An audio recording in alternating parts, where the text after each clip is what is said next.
ಅವತ್ತು final year degree ಮೊದಲನೇ ದಿನ. ಫಸ್ಟ್ ಇಯರ್ ಸ್ಟೂಡೆಂಟ್ಸ್ ಒಂದು ಹಿಂಡೆ ಬರ್ತಾ ಇತ್ತು.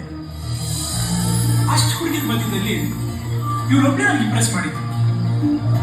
ಲವ್ ಎಟ್ ಫಸ್ಟ್ ಸೈಟ್ ಅಂತಾರಲ್ಲ, ಅದೇ ನನಗಾಗಿ